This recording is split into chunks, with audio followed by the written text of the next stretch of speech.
Hello and welcome to another edition of Scott Nagle's Tennis Tips. I'm Scott Nagle bringing you a tip today from Mount Rushmore in South Dakota. Today's tennis tip is going to be covering keeping your head still and your eye on the ball.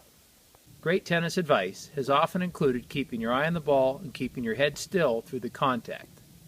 Studies do suggest, however, that players lose track of the ball as it comes into the contact zone. Watching the ball at the point of contact would be ideal, but with the limits of the human eye, it's more important to focus on keeping your head still. At contact, your opponent should see the side of your face just as you can see behind me. Take it from our forefathers, keeping your head still provides better balance and a smoother stroke.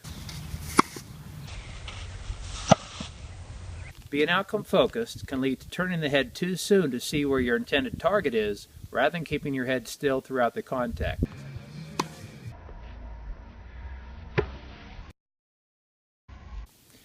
Some other sports, such as basketball, the ball is in hand, and so the player is free to focus on the intended target, rather than watching the ball. Obviously in tennis, the ball is not in hand and must be watched.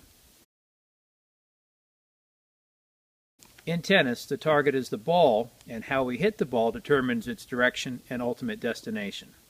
Here are a few ideas to help you keep your eye on the ball longer and keep your head still through the point of contact. On the forehand and two-handed backhand, you can let your rear shoulder move forward and touch your chin prior to looking at the intended target. And on the one-handed backhand, you're going to feel a stretch in your shoulder, again, prior to looking forward. Another idea is to listen to the point of contact, and then look forward towards your intended target. When in a lesson or using a ball machine, it's also helpful to use a cone or another target, place it just off to the side, that you can look at just after your contact, again prior to looking forward. Finally, a more exaggerated approach would be to listen for the bounce on your opponent's side of the court prior to looking. You'd only want to use this temporarily, however, because it would be keeping your head still a little bit too long and therefore not noticing where the next ball is coming from. Stay tuned for more tips from Scott Nagle Tennis, and we'll see you on the courts.